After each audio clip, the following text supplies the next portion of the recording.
On today's episode of Locked On 76ers, the Philadelphia squad, they dropped their first one to the Boston Celtics, and it was a bit disappointing. We'll talk about what we saw, our observations next, right here, Locked On 76ers. You are Locked On 76ers, your daily Philadelphia 76ers podcast.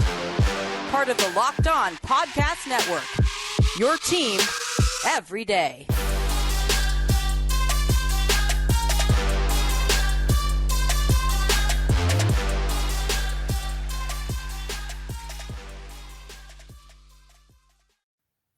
Today's episode is brought to you by Prize Picks.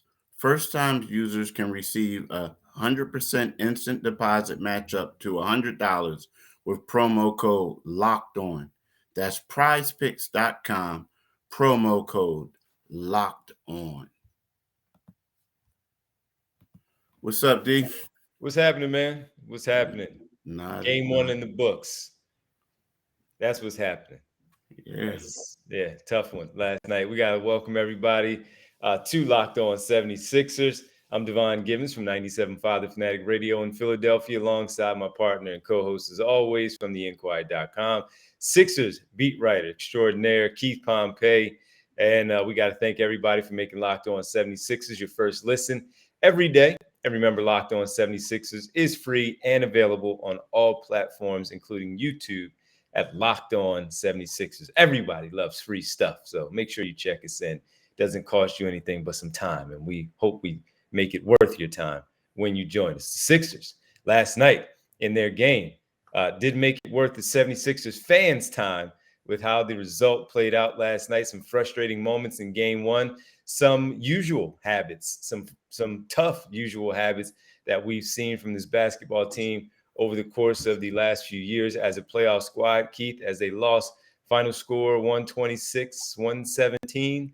I think it was off the top of my head last night. James Harden led the team with 35 points, but it's tough to overcome that when you get 35 each from the two efficient scorers on the other side on Tuesday night. Yes, as they open up the season, Jaylen Brown, Jason Tatum just flat out go off in the game.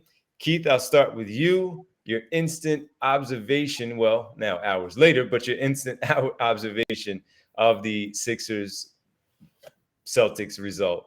You know, the biggest thing that stood out to me was that this team, isn't ready right now. And again, it's one game, but this is, if you base it off of them playing Boston, they're just not ready to contend with Boston at this particular time for a championship. The main thing that I saw was that nothing looked different. I mean, it looked like you have different subjects, like you got different guys on the bench, like Montrezl Harrell, DeAnthony Melton, Daniel House were the first three guys off the bench. But they played as if, production-wise, as if they were Shake Milton, Furkan Korkmaz, and Matisse Thybulle. You understand what I'm saying? So, like, on the offensive end, we're looking at it like they just didn't have any bench production. They got destroyed in bench points. I mean, I believe they had 11 points to like 30, 34. You know what I mean? That's not good. And then also you look at Harden. Harden looked good to me, but then you had Tobias. Tobias was a beast in the first half. Some can say in the second half he didn't get enough shot attempts, right? But he scored 18 points. 14 of his points came in the first half, 12 in the first quarter. And then the two baskets he scored late in the game, he scored in the second half, came in like the last minute of a lopsided, which would have been a lopsided route. So it was kind of like, to me, it was, they looked like the same team. And then Joel, I didn't really like his body language. It looked like that pick and roll they're working on isn't really working. It seems like Joel isn't rolling to the basket. It's kind of like, it looked more like a crowd play than a pick and roll. So, to me, the Sixers, yes, different subjects, different names on the back of the jersey, but it looked extremely similar to the team that we saw last year. I agree with you. It did look like much of the same in this one, and it was tough to, as you're sitting there and watching it and paying attention. You're saying, okay, why is this happening? The turnovers, way too many turnovers, albeit only 14. It's not a huge number, but it's what happens with that number, especially when they're mostly live ball turnovers, leading to the other way of scoring, where there's a gap like there was in the game, Keith, 24-2 fast break points. And it's not like they were just getting the rebounds and going the other way. These were a lot of their fast break opportunities off of the mistakes made by the Philadelphia 76ers. 6 by Joel Embiid. That's too common. That's something that he is fully aware of where the attention is coming from. That was a big part of the game plan going in, knowing that they don't have a big man that is big enough to defend him. Not that there are many in the NBA, but we know Al Horford can defend him very well. But we also know that Joel Embiid can get the best of Al Horford. So what are they going to do, especially with no Robert Williams? Send the double team immediately. As soon as the ball is in the air, that second man is coming. And he wasn't figuring it out like he did last year for a majority of the season, where it worked out in his favor, in the team's favor. And he was coughing the ball up, trying to do too much. And then again, looking for a call instead of doing what he needed to do and protecting the basketball. It's simple. Kick the ball out, get it back if need be on the reset as the defense is scrambling, and work fast. He needed to play under control, and I didn't think he played under enough control. Now, on the other side, where you talk about Jason Tatum and Jaylen Brown, the star players that they were under control in getting theirs. And I liked how they saw, while their double teams come in a lot of different ways because they're perimeter players, but they see it. And yes, they can see it with their face-up game. I know that Joel Embiid is more back to the basket, having to recognize it as it is playing out, but he has to see that much better. I hope when they look at the film, I hope that they stress it to him again. This cannot happen when that extra pressure is coming, where you basically panic and start just throwing the ball around or putting the ball on the floor, knowing that there's some quick hands around there, specifically with Marcus Smart. Derek White is a decent defender, as we know, making an all-NBA defensive team in his career. And then, of course, when you talk about Jaylen Brown and Jason Tatum, 2 defensive players that are very good on the wing, that use their hands, use their length. Malcolm Brogdon comes in the game, the same deal. Grant Williams is looking to get nasty and try to make some things happen when he comes in the game defensively. So I was disappointed that, to your point, a lot of the same things reared its ugly head in game number 1. And one of them being Joel Embiid and his turnover problem. You need those extra possessions. 14 is not a lot of turnovers, but you cannot give up 22 points off of that. There was an 11-point difference, Keith, in the turnovers, in the points off of turnovers. Some of them, of course, being fast break opportunities. That could have been right there how the game was lost for the Philadelphia 76ers. Yeah. I mean, I agree with you 100%. And also, you got to find a way, as you talked about Tobias Harris. Some of it, of course, he was tremendous in the first half, and what he was doing, getting the 8 early. You said 12 or 8 in the first half? Yeah, 12, I believe it. No, it was 8. It was 8. Yeah, 8 in the first quarter. Yeah, 8 in the first quarter, right. And 12, and he had 14 in the first half. Right. So that was a question that we had going in. How would he get himself involved, or how would they get him involved? He looked sharp. He looked determined on what he was doing. Yeah, he wasn't wasting any time with his possession to catch and go and do what he needed to do, to catch and shoot, doing what he needed to do. And then later on, yes, he did disappear a bit, and they have to figure that part out of how to keep him engaged, especially if he's the one that has the hot hand. Got to get Embiid going, got to find a way to get Maxey happening. He and Embiid got into foul trouble, which I think affected them both as far as their rhythm on the offensive end. That stuff they have to clean up. It is only game 1. So I'm not losing my mind over it, but when you talk about, it's basically rewinding the clock, as if we go back to what we saw in 2020, 21, 22 season. It's a lot of the same with this basketball team. Yep, I agree, my man. All right, and one of them, which we say a lot of the same, didn't seem like the same with Matisse Thybulle and him getting out there on the floor. We knew with the acquisitions that we wouldn't see maybe as much of him, or see him as soon as we are accustomed to seeing him inserted into the game as a reserve. We need to talk about why he wasn't on the floor and why that was a problem last night against the Boston Celtics. We'll dive into that next right here on Locked On 76ers. That's a lot to talk about, D. But right now I want to talk about my man Luka Doncic. And the reason I want to talk about Luka, and it's just a little joke, I'm talking about Prize Picks. Let's just say like tonight, right? Tonight with Prize Picks is just a saying, throwing it out there. I'm taking Luka Doncic to score more than 26.5 points. LeBron James to have more than 7.5 rebounds, Kevin Durant to have less than 6.5 assists, and Steph Curry to have more than 3.5 3-pointers made, right? So this is what you do for Prize Picks, right? So what you do is in Prize Picks, you can pick 2 to 5 players, and if they will score in more, you will pick 2 to 5 players, and if they'll score more or less than your Prize Picks possessions, right? You can win up to 10 times money on any entry. There's no competing against other people. It's just you and the projections available. So what you do is you go and download the Prize Picks app or go to prizepicks.com to sign up and play daily fantasy sports. First-time users can receive a 100% instant deposit matchup for $100 with promo code Locked On. If you deposit $100, Prize Picks will give you $100. If you deposit $50, Prize Picks will give you $50. So don't forget to enter the promo code Locked On at sign up for an instant deposit matchup to $100. And as my man D always says, do it today, people. Definitely do it today.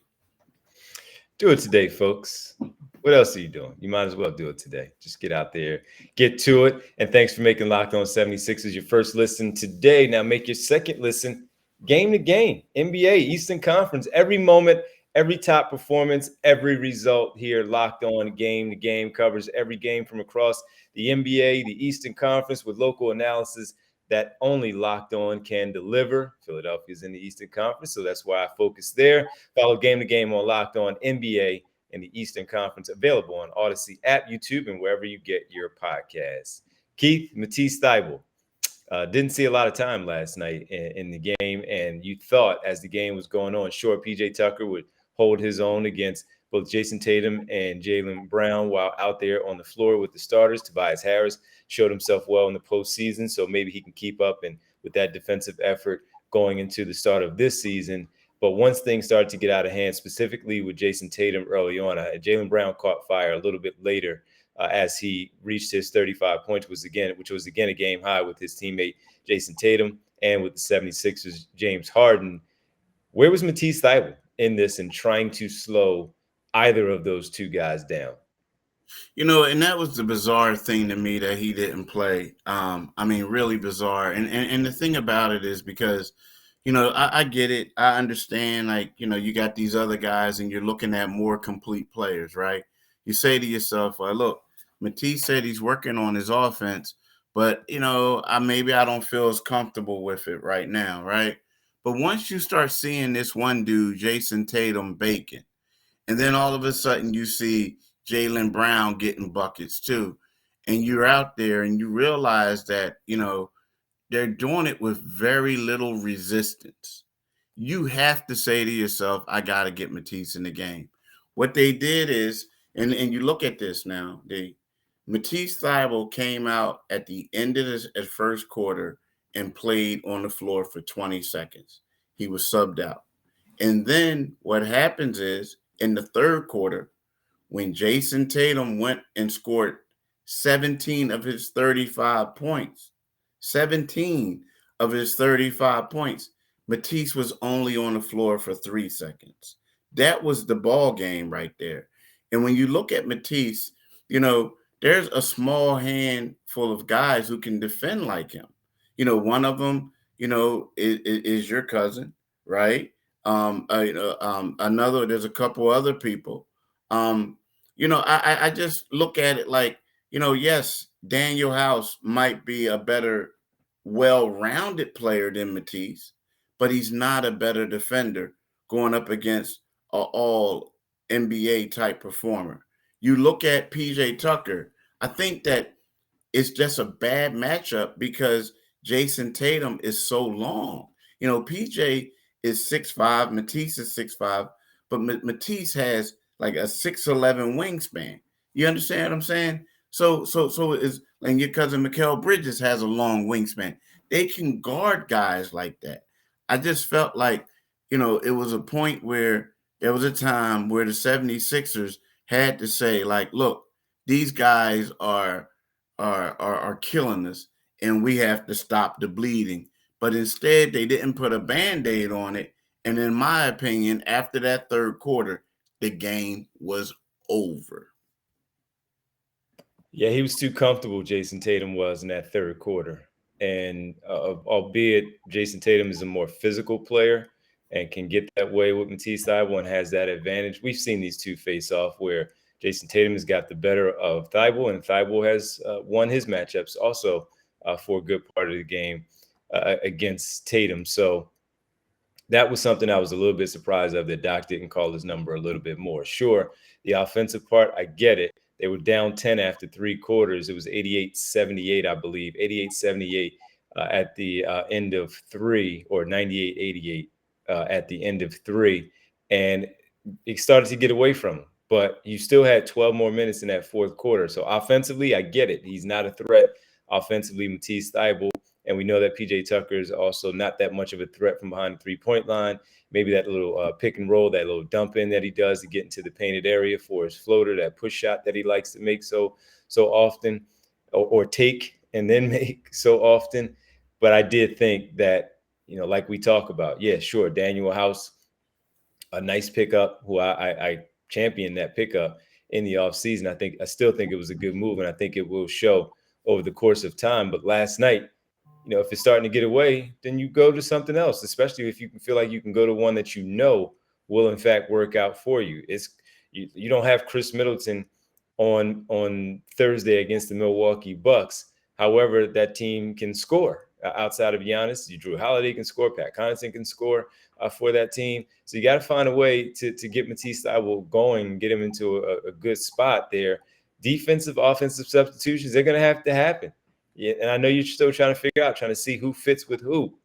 There was an opportunity to call 22's number last night and maybe give him a little more time to see if you can slow down Jason Tatum, slow down Jaylen Brown. It was way too easy for those two guys against the Sixers last night. Way too easy. So I too, like you, and maybe some Sixer fans, are a little surprised that we didn't see more of Matisse Thybulle.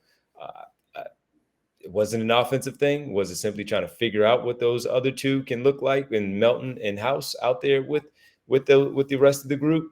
Don't know, and we'll continue to try to find out. But yeah, I thought Matisse Thybulle will get more time. The problem with that is, when we look at what Melton and Daniel House did, right? I mean, I understand that, and so what it is it's kind of like courses for horses, they say. You know what I mean? That's what Brett Brown, horses for courses.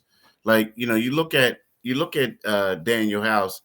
In 16 minutes, he was a -5. He had 1 point. He only took 2 shots. He missed both of them. Right, Daniel House. You have you have DeAnthony Melton, who shot 2 for 4. Right, so but he was a -13 plus minus. You have a guy, George Niang, who played 12 minutes and he was 1 for 4 shooting. And when we look at George, it's not the defense, it's the shooting.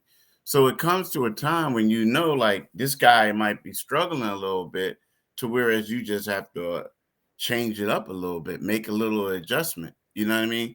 It was kind of sort of like, I think that if I'm the Boston Celtics after the game, I'm saying in the coaches meeting, I'm like, can y'all believe they left him on the bench? You know what I'm saying? It's one of those, like, it to me, it was just, I just didn't understand it. You got 2 guys who combined to give you 70, and a second team all league defender, not just the best perimeter defender on the team, one of the best defenders in the NBA, only played 23 seconds. And I tell you what, Malcolm Brogdon came in off the bench and gave them work. It was way too easy for him too. And I'm a DeAnthony Melton guy, and that was a lot of his primary assignment. And same with Tyrese Maxey. We talk about him developing as an offensive player. He needs to pick up his defensive play also, because, again, getting worked. yesterday by Malcolm Brogdon. So they need to clean up their perimeter defense because these two guys, this is something we've seen before where guards would go off against the Sixers perimeter defense.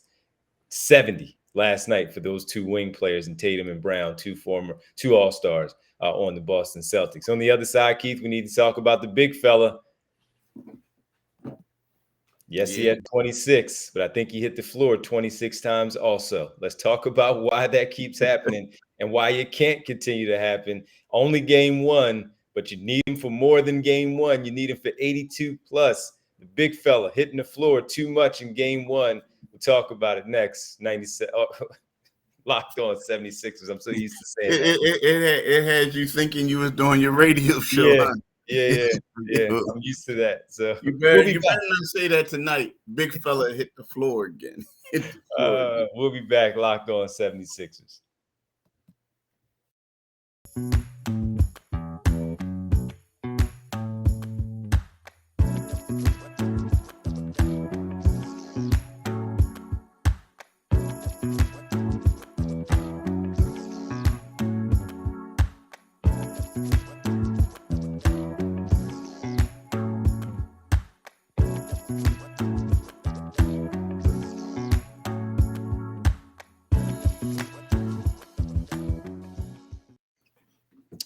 Yes, Devon giving some 97.5 The Fanatic. Pompey from theenquirer.com. We are with you here Locked On 76ers following the Sixers 126-117 loss to the Boston Celtics in the season opener. The home opener will be Thursday back in Philadelphia, and they will be taking on Giannis and the Milwaukee Bucks. Drew Holiday, we'll see about Chris Middleton. I don't think he's going to be available to play, but still, nonetheless, a good matchup for the Sixers, starting off with these two teams to begin their campaign. Keith, as much as Embiid, like he shot 50%, he wasn't a problem there.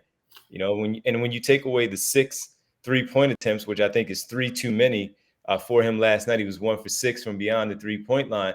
Of course, he never got into a really good rhythm, and his numbers don't look all that bad with 26, 15 rebounds. I think he had as a game high for the game last night. And it was foul trouble, but it was also how many times he was on the floor again, man. He needs to protect himself better. And I don't know if I want to hear it anymore about that's the way he's supposed to protect his body and land the way that they ask of him, because dude, he's hitting the floor far too many times. Yeah, I mean, yeah, he's hitting the floor. And even the one where he and Marcus Smart got tangled up there, it looked like he pulled Marcus Smart's arm. But if he's not on the floor, you know, halfway on the floor, we don't even have to worry about that. Yeah. I mean, the thing about Joel and some, you know, the thing about him that really gets me is that because of his injury history, every time he goes down to the floor, I'm like, is this it? Yeah, because, you know, and it's not like from like a fandom type thing, you know what I mean? Like a fan's concern. To me, it's more or less, oh, man, please don't be hurt, because I don't want to write another injury story about you getting carried off the floor or something like that, right? But it happened like at least 5 times yesterday, at least, and like 4 in the first half. I mean, so it's one of those things where, you know, it's like the guy is playing like with fire, so to speak. It's like he's going to get injured. I mean, that's all he does. And I remember in the beginning, it was like, yeah, Allen Iverson, that's what he does, you know, this and that. But Allen Iverson isn't 7'2", 280 plus pounds. You know, Joel, I mean, you think about it, the injury that he had, he fell one point he fell one point in the preseason and almost messed up PJ Tucker's knee. Last in the playoffs, he fell and injured Danny Green's knee. So it's I one agree of those with you on that one too. He gotta be careful. Yeah. Huh? Yeah, he was the reason for that. Yeah. I mean, yeah. You just have to be a little more careful. He does. It's just too much. We are so far into his career where he should have this under control. There are other players who play with reckless abandon, like you're talking about, but we don't see them on the floor as often. And he does he does need to clean that up, because not only does he have the chance to injure other players, like you mentioned with the Danny Green play, because I totally agree with you. He had no business falling on that play.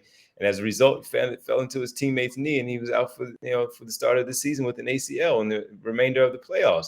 And in the preseason, you mentioned the PJ Tucker play, where we're sitting there holding our breaths and wondering, is he going to be out for an extended period of time for the very same reason? Could have hurt Marcus Smart. Is he doing it purposely to hurt people? No, he is not. But that is a part of it that could result in injury with him falling on the floor. He has to clean it up, has to get better at it.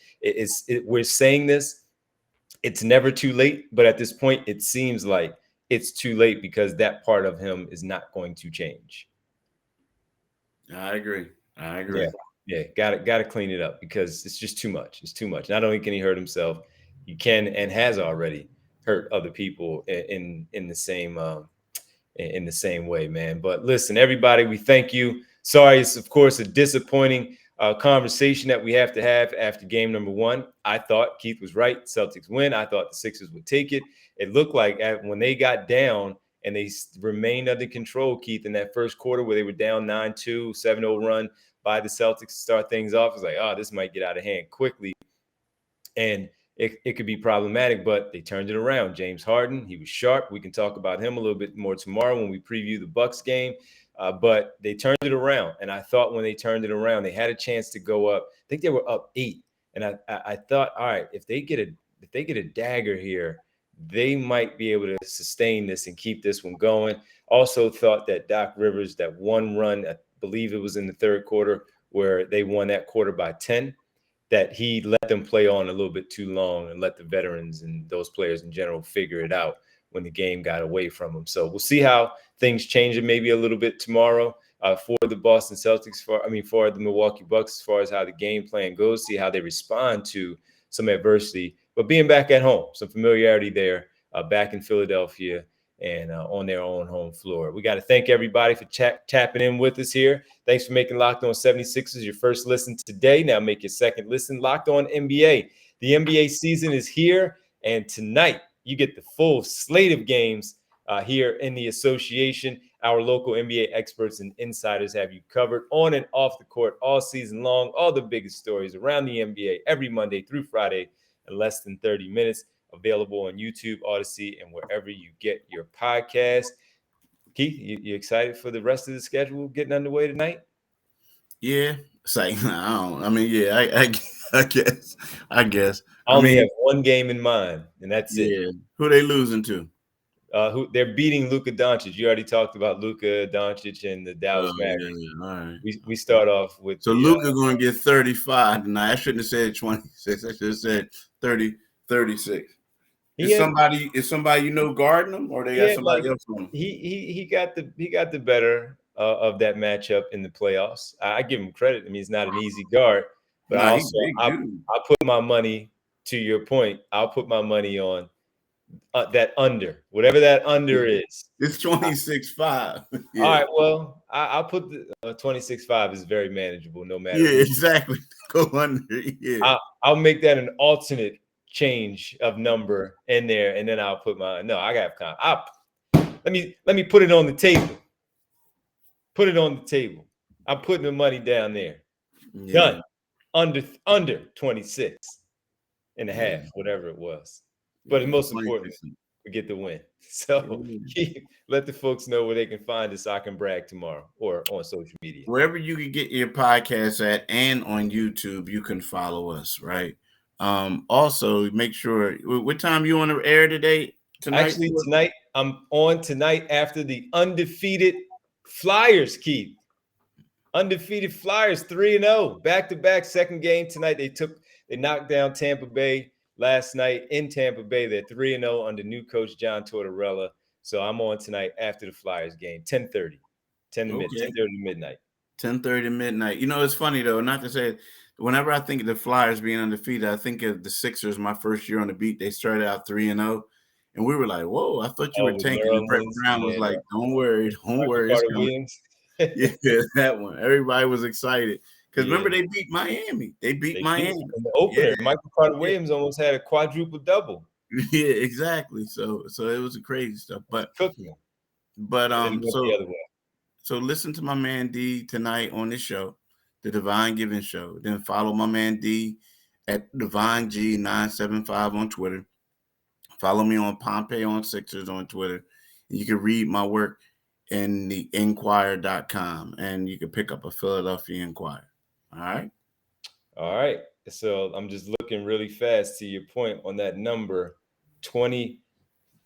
All right. I see that number there.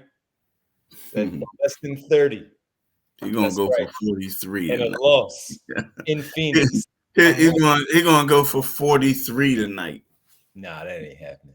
That ain't happening. Him and Dorian Finney-Smith may combine, or Spencer Dinwiddie may combine. I might have to jump on Nick's podcast and talk some smack to the Dallas fans. No, I'm not gonna do that. All right, Keith. Thanks, man. Thanks for everybody. Thanks everybody for listening. Appreciate it, man.